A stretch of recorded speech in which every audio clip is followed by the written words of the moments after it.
Hi, I'm Nick Gilfoyle. I've worked here at Finys for just under 4 years now, and I've been serving as the design studio lead for the last 3, and I'm going to speak a little bit today about Design Studio and how it fits into the larger Finys system.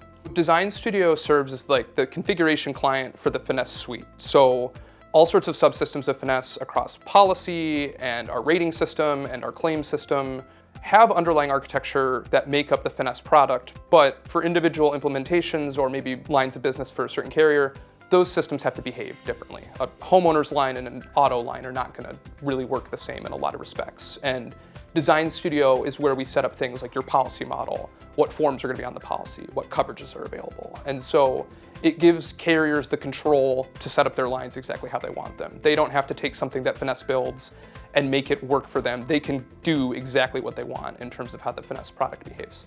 Design Studio helps carriers launch faster in a few ways. One of those ways is by giving them a starting point for whatever lines of business they might be implementing. So at Finys, we've worked with many carriers at this point to help them configure many lines of business. And so depending on what type of insurance product a carrier is offering, we can give them a starting point for whatever it is they're going to be setting up. We've done farm owners, we've done auto insurance. We can give kind of a starting point from our template library for them to work with. And then that really lets the carriers just focus on what differentiates them from their competitors. So they can kind of put the finishing touches on a line that they already know works inside the Finys system, and then they can just focus on what separates them from their competitors rather than having to worry about the low-level building blocks of their line of business. Really, the main reason we want to use configuration over custom code wherever possible is to establish consensus, and that consensus exists in 2 areas. One is making sure that our business stakeholders have complete control over the product and how it behaves. So instead of having the stakeholders send over requirements and have developers implement them, we can let those stakeholders set up those requirements exactly how they see fit.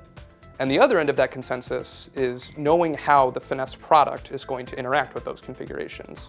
We have control on our end of where that configuration is consumed, how it's being used, so we can seamlessly roll out upgrades around that system and know that every implementation of Finys is going to be able to handle these upgrades out of the box with no maintenance.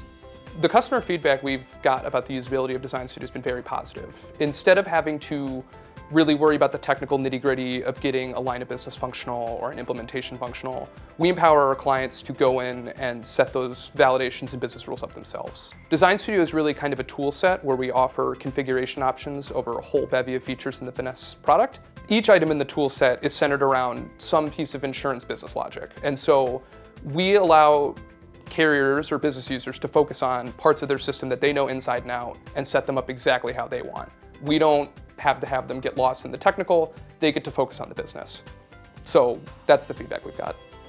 So AI is being integrated in Design Studio in a handful of ways, but really the main goal of the AI integration in Design Studio is to lower any learning curve that there might be in terms of using those tools. So as I mentioned earlier, there's really a toolbox contained in Design Studio where we configure individual business features. What we want to use AI for is make it as simple as possible to translate business requirements into actual actionable code and configuration in Design Studios. Our end users know their lines of business and their business logic inside and out. And so AI is going to help them translate that into stuff that functions in the Finys Suite, whether that's code or configuration or validations. Take the business requirements that they know and turn it into something usable in the Finys system. And then extending on that, we're also using it to help validate. So once users have set up their line of business, we can use AI to test it and potentially highlight issues before that even has to get deployed anywhere. So trying to minimize the development cycles needed to go from starting one of these lines of business to go live, we're making it easier to codify those requirements as well as validate them without ever leaving Design Studio. So a few things that are exciting about the roadmap. One, as a developer, I love new technology, and we're really looking at plugging in AI wherever we can in Design Studio at this point. And then another thing that we're really looking forward to is Finys is currently undergoing a UI UX overhaul. We're taking our entire suite into account and really modernizing the user interface. And so taking all the tools in Design Studio and giving them kind of a new coat of paint, hopefully make them more approachable to end users, make them more interesting to work with is really going to, I think, be rewarding over the next year working on Design Studio.